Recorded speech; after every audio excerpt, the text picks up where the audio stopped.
What is going on, guys? It's your boy Jay Shane, the Keto Road, here for another episode of What is Health. Today, stop eating under 1,000 calories a day.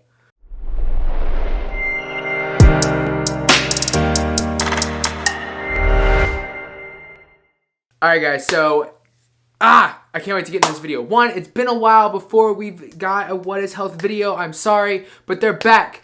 I don't understand why people keep under eating. It's an issue. Before we dive in though, a couple things. One, merch link down below. We've got the navigation series and we've got the classic series. Support your boy, support the brand, support holistic health.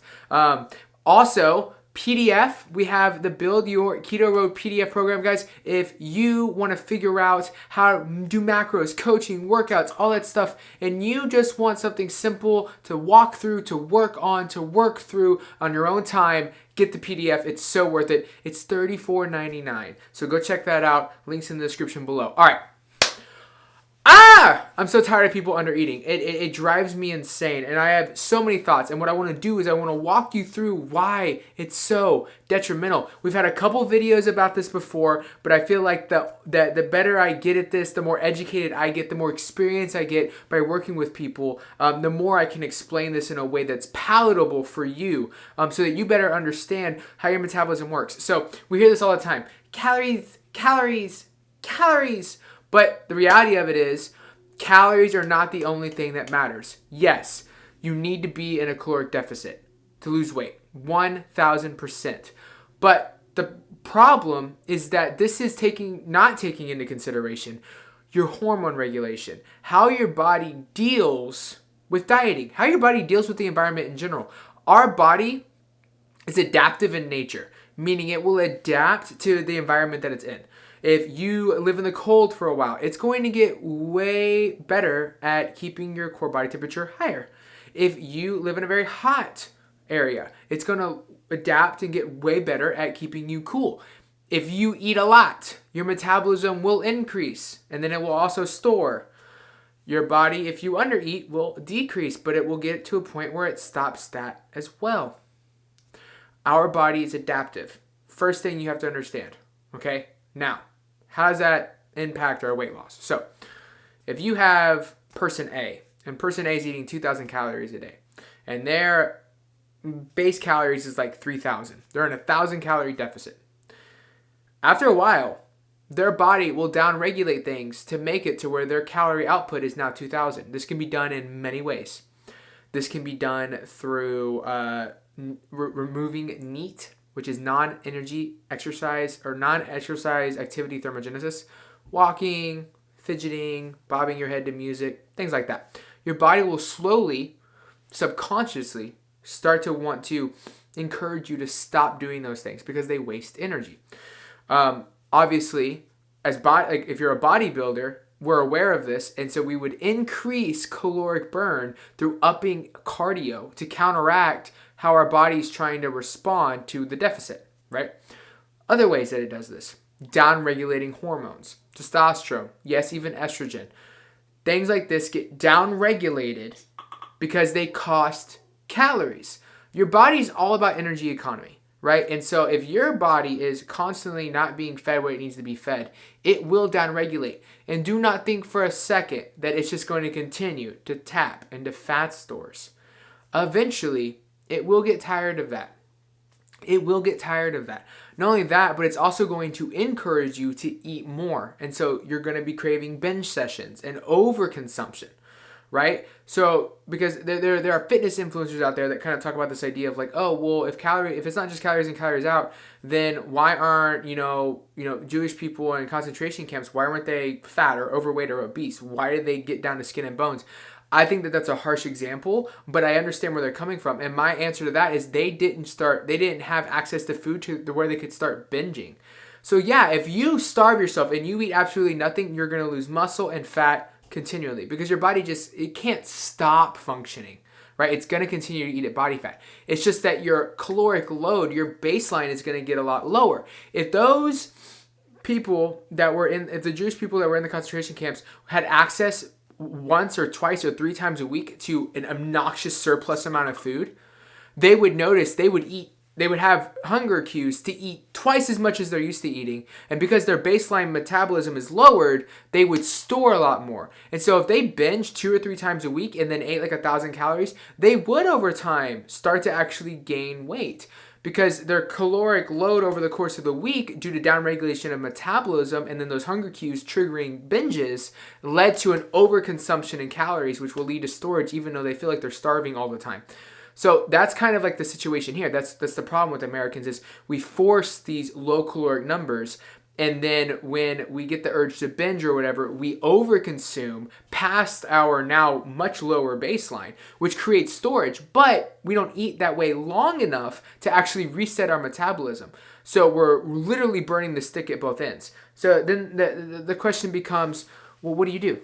What do you do? Well, the first thing I'm going to encourage you to do is to stop dieting. Okay, you need to be willing to take the next 6 months to a year, especially if you've been doing this for a couple years, and I've worked with many people, this is their life.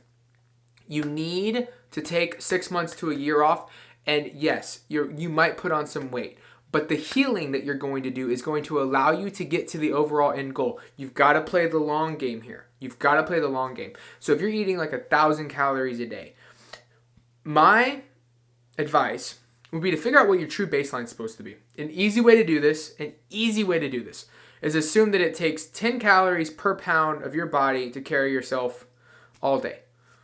Start there. Get to that number, right? So if you are 200 pounds, 2,000 calories. If you're 150, 1,500 calories. If you're 120 pounds, 1,200 calories, right? If you've been under eating past that, you should at least get to that baseline. Increase by 50 calories a week or one egg. Real easy. One egg is 70 calories, but you get what I'm trying to say. Increase by that much every week until you hit that baseline. Now that you've hit that baseline, now factor in activity. If you work out for about an hour a day, I would add at least by a minimum 300 calories to that. So if you're a 150 pound woman, times your weight times 10, 1,500, add 300 to it. You should at least be eating 800 calories a day. At least 800 calories a day. Because that takes care of not only the calories you burn during activity, but also in recovery on the days you don't work out. So at least 1,800. So then if you're at 1,000, you're going to add 50 a week until you hit 1,500. And then you're going to add 50 a week until you hit 1,800. You're then going to hold that for a long time. This is not a 12-week reset and then let's get back to dieting. No, this is I need to let my body heal or I will never get to the goal I want to get to. Guys, you should be thriving in hormones. You should be thriving in activity. You should be thriving in feel-good neurotransmitters. You should be thriving, but you're putting your body in a position to survive. We don't want to survive. We want to thrive, and thriving comes from regulating hormones well. Calories have to translate into hormone regulation, right? There has to be that translation. Your body does not speak in calories. We as humans speak in calories. Your body speaks in hormones. There has to be a proper translation. If there's not a proper translation, you're going to miss it. And you're going to diet for way too hard, for way too long, for years. And then you're going to have to do all this crazy stuff to try and fix it. So first step is stop dieting. Reverse diet, heal. Now, what if you're past that? What do I do now? If you've done that for a year straight, right? And you feel good. Your hormones are good. You've checked them. You feel good. You're active. You're building muscle. You're getting stronger. You're seeing your body respond positively from a hormonal standpoint.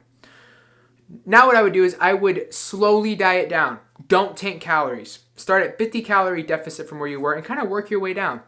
Do not, unless you are a very petite human being, there is no reason for anyone to ever eat less than 1,400 calories, 1,400 calories. 1,400 calories is the recommended daily amount for a 4-year-old developing, okay? So you should not eat under that. If you have to eat under that to lose weight, we need to work on that, okay? I have very few clients I meet that need to go under that, and if they do, it's because they're very petite in frame. And so they just don't burn as many calories as someone my size, right? So that's something to consider. But average human being, never under 1,400. So you lower by 50 calories to 1,400.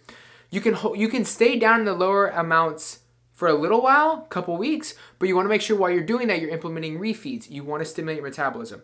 So basically, when you're down at that 1,500 calorie range, make sure you add 300 calories maybe once or twice a week to your food to keep your metabolism guessing and keep it upregulated, okay? So you might want to hold that for 2 or 3 weeks, and then you want to reverse diet back up and go back up to maintenance But because you're regulating your hormones well, you don't have to stay up there that long. You can go up there, hold it for about 2 weeks, let your body reset, and then you can start dieting again. And if you're willing to follow this influx of calories, right, this up and down wave, you'll see your weight slowly start to trend down, right? So this with calories equals this with weight. This with calories equals this with weight. We see a we see come down quick, really steep, and then we just see this crazy shift. And then we actually end up probably seeing some weight gain. So understand that we have to regulate our hormones with our calories, not just lower our calories to lose weight. I hope that all made sense. I talk about that more in my PDF. I talk about that more on phone consults, but I wanted to make sure that I presented to you with some baseline information to help you educate yourself on how to properly diet and why it's so crucial for long-term weight loss success. All right, guys, I hope you enjoyed it. Like and share and subscribe. Share this video with somebody you think needs to see it. I love you guys. Make sure to hit the thumbs up button. I'll see you in the next one. Peace.